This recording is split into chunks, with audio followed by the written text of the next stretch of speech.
Este programa llega a ustedes gracias a Cano Health, Aetna Medicare Solutions. Hola, hola, hola, bienvenidos a mi hora favorita. Muy buenas tardes. Dormir en plena selva solo por sentir el placer de estar cerca de los animales es solo algunas de las cosas que uno de mis invitados de hoy ha sido capaz de hacer con gusto y que habla de su pasión por el mundo animal. No distingue especies, con todas se lleva bien, al menos eso es lo que parece. Una vida intensa, con altas y bajas, digna de un guión cinematográfico. Así que les cuento la película completa en solo minutos. Resulta que cada vez más personas estarían decidiendo comprar un búnker para resguardarse en caso de desastres o de guerras. ¿Cuánto vale tener un búnker? ¿Quién los construye? Responderemos a todas esas preguntas hoy en mi hora favorita, y hoy también es el turno de la vitamina E, así que vaya buscando en qué anotar todo lo que debe saber sobre la vitamina E, porque ya comenzamos. Pónganse cómodos y acompáñenme a disfrutar de mi hora favorita.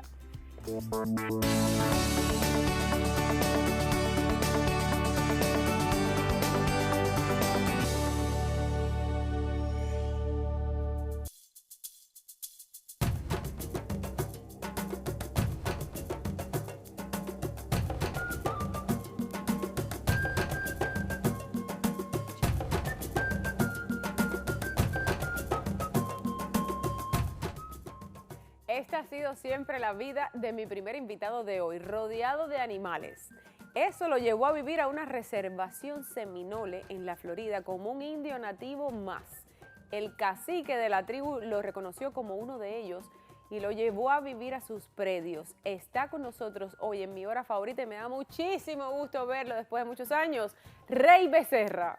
Hola, Yossi, ¿qué tal? ¿Cómo estás? Mi Muy contento. Muchas gracias. Bienvenido, bienvenido. Me imagino que muchos de ustedes lo recordarán. Ahora vamos a saber qué ha sido de su vida, ya no tan ligado a los animales, ya él nos contará. Bueno, ligado siempre voy a estar, porque estoy más ligado a los animales domésticos porque tengo mi caballo, tengo mis perros, no puedo vivir sin ellos, ¿no? Y sigo manteniendo mi finca. ¿Tus caballos?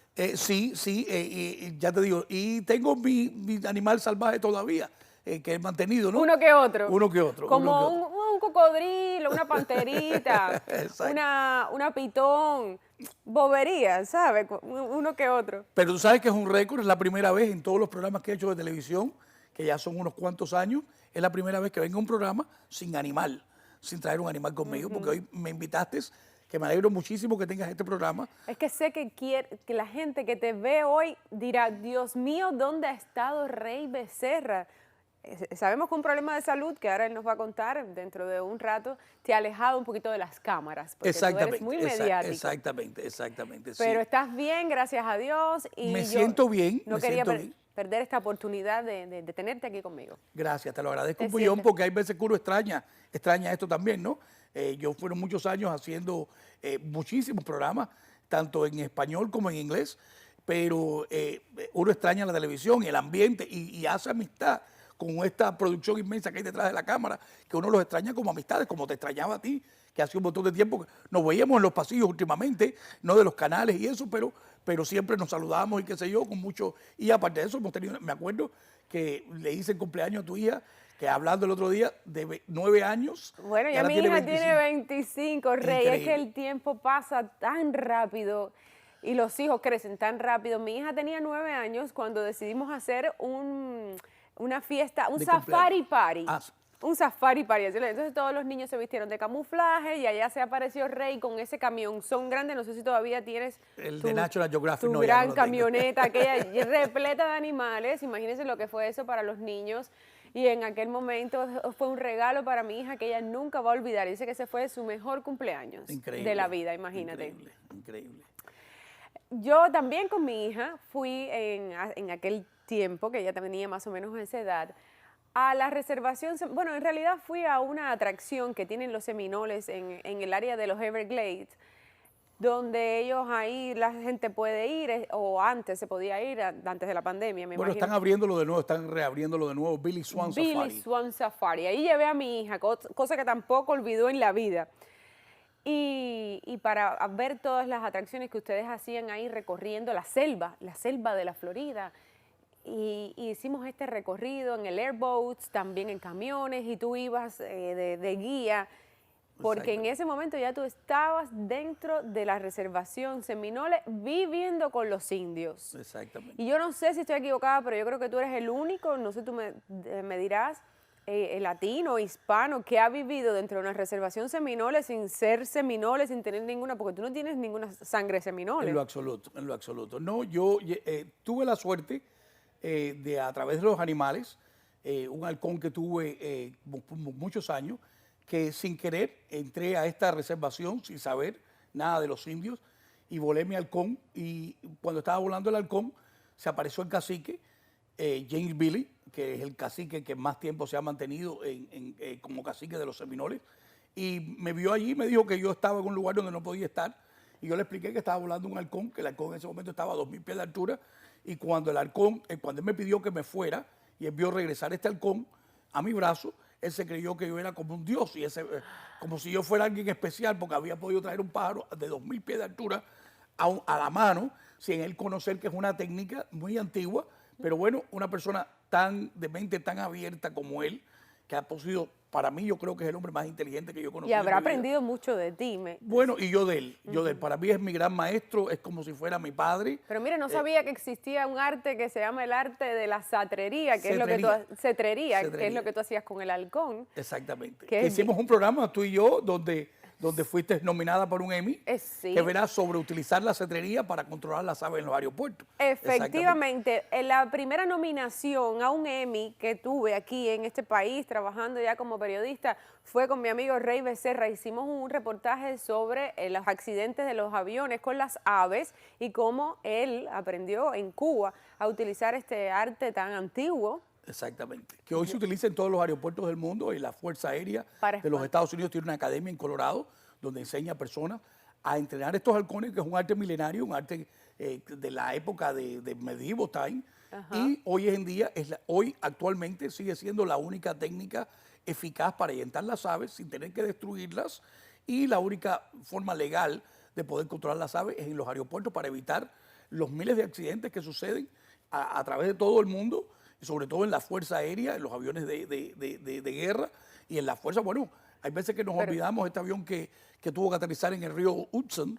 La razón por la cual que el piloto logró salvar a todo el mundo fue porque un flock, un grupo de aves, se metieron en la turbina y destruyeron la turbina del avión. No. Entonces, esto sucede constantemente. Tremendo peligro. Ese mismo halcón fue el que hizo, un halcón que yo utilicé mucho tiempo en la Fuerza Aérea, fue el que hizo esa amistad entre los Seminoles y yo, llevándome a vivir con los Seminoles. Yo me acuerdo que te enseñé el lugar, ese Helen, creo que está en la hora, están poniendo ahí imágenes. Helen fue mi halcón más viejo, vivió conmigo 14 años, y me llevó a lugares que nunca hubiera podido estar yo si no llega a ser por ella, ¿no? Por ese halcón especial. Porque era una halcona. Sí, una halcón hembra, que fue una de las primeras que nacieron en cautividad, porque el halcón peregrino estuvo muchos años perjudicados por el problema del DDT, del uso del DDT. Y entonces se empezaron a criar en cautiverio y soltar la naturaleza. Y esto fue una adoración que se me hizo a mí, y yo logré casar con ella. Y volviendo a los Seminoles. Pero, sí, volviendo a los Seminoles, porque de esto sí nunca hemos hablado y siempre tengo la curiosidad, ¿cómo es vivir con los Seminoles?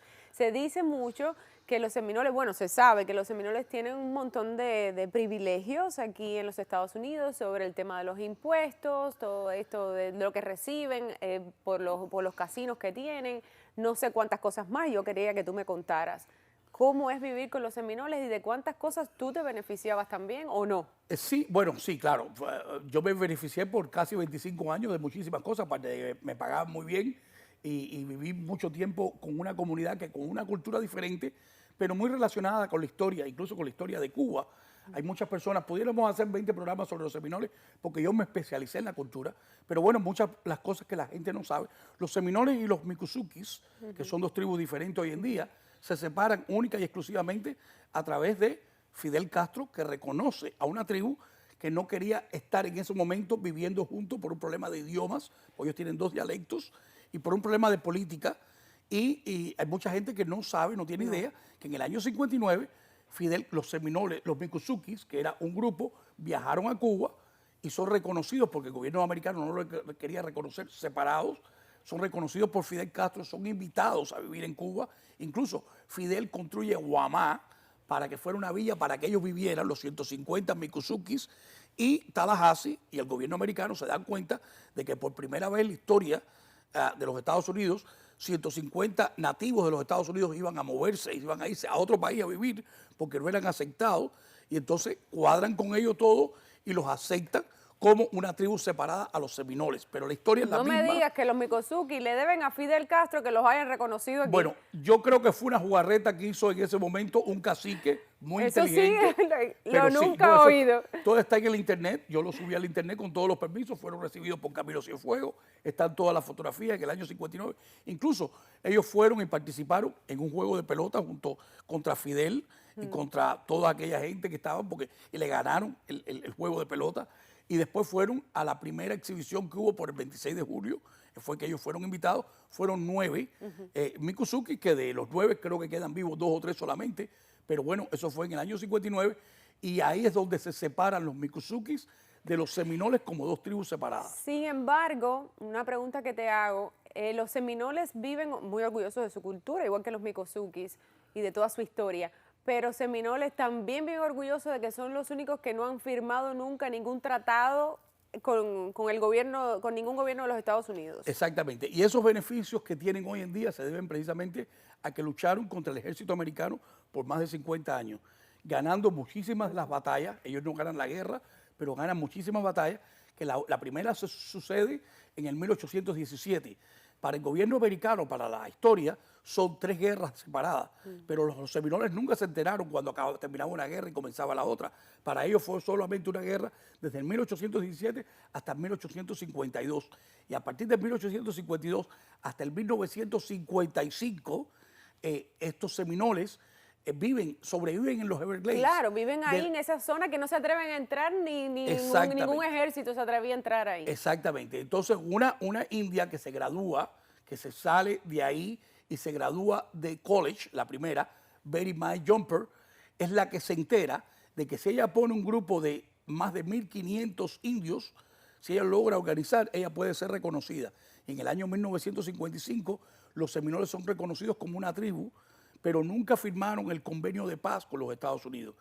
Hay un cubano anterior a mí, con un nombre, porque fue tataranieto de un presidente de Cuba, Calixto García, quien es el primer asesor que tiene el cacique James Billy en los años 80, y es el que le habla de poder hacer un bingo tipo casino. James Billy, Billy, que es el cacique amigo tuyo. Exactamente, desde el año 79, desde el año 1979, donde él incluso crea la idea de hacer elecciones cada 4 años, como pasa en un país como los Estados Unidos. El mismo indio cacique James Billy propone eso, y eso fue lo que le costó a él su puesto, porque al final vino uno más joven. Entonces un sobrino le ganó por 11 votos. Un sobrino. ¿Y cuántos años llevaba Billy de cacique? Bueno, ha sido la persona en el mundo entero, que ha sido reelegido más veces, porque hay veces que lo comparan, creo que 28 años es el récord de él. Hay gente que lo comparan con Fidel Castro o con la reina de Inglaterra. Esa gente nunca ha sido elegidos, esa gente nunca ha ido a una elección. Reelegidos, elegidos y reelegidos. Él tiene el número 1 en el mundo entero de todos los mandatarios del mundo. Aparte de eso, ¿qué edad tiene él ahora? Ahora tiene 72 años. Ah, no está. Sí, no está bien, está bastante bien. Tuvo un stroke y ya él es piloto también de aviación y ya no puede volar, pero está muy bien. Y aparte de eso, se mantiene conmigo semanalmente. Es una persona que me llama. Estamos hablando de una persona donde yo he estado hablando con él y lo ha llamado Donald Trump y lo llaman todos los mandatarios del mundo. No, Donald Trump ha estado en Billy Swan Safari, por ahí han pasado, yo sé, muchos políticos, y no, bueno, Donald Trump pasó por ahí antes cuando era empresario. Me imagino que por el tema de los casinos y todo esto. Pero yo sí me acuerdo, antes de irnos a una pausa, recuerdo que cuando visité Billy Swan Safari, que nos adentramos en la selva, había una casetica en el medio de la selva, y él me dice, yo ahí duermo. Pero ¿cómo que duermes? Y sí, yo ahí duermo, porque cuando yo empecé aquí, el cacique, para que los demás no pensaran que yo era un privilegiado, que había venido de la nada, sin sangre, seminole ni nada, como que te dijo, ok, pero tú tienes que dormir aquí por un determinado tiempo. ¿Y para qué te hizo hacer Bueno, eso? al principio tuve muchas, yo empecé con ellos cuando tenía 27 años, ¿no? Y entonces tenía muchos jóvenes indios de la misma edad mía que me veían como una competencia. un Sobre intruso, todo, un intruso. volábamos mucho helicópteros y aviones con Joy James, entonces había como un poquito de envidia. Ellos son muy para su gente y existía esa envidia. E incluso tuve 2 indios, entre ellos, uno de ellos hoy en día es como si fuera mi hermano, que me dijo que me iba a matar y él ya había matado anteriormente, ya había tenido, él pasó a ser de la persona más peligrosa que yo he conocido a un ángel cuando dejó la bebida y las drogas y todo eso. Ese es Billy Walker. Mira, nos vamos a una pausa. Te dejo también esta pregunta en el aire y a ver cuánto conoce usted sobre esta historia y sobre los indios seminoles, específicamente en este caso aquí. Es cierto que si tú tienes al menos 25% de sangre seminole, recibes un estipendio, que no es cualquier cosa, bien alto, de por vida. ¿Eso es cierto? Ahora me cuentas, seguimos hablando de esto y hablemos un poquito de tu salud también. Cuando regresemos de esta pausa, ¿cuánto de esto que estamos conversando aquí usted conoce sobre los indios seminoles y micozukis también aquí en los Estados Unidos? 305-396-1454. Ya regresamos.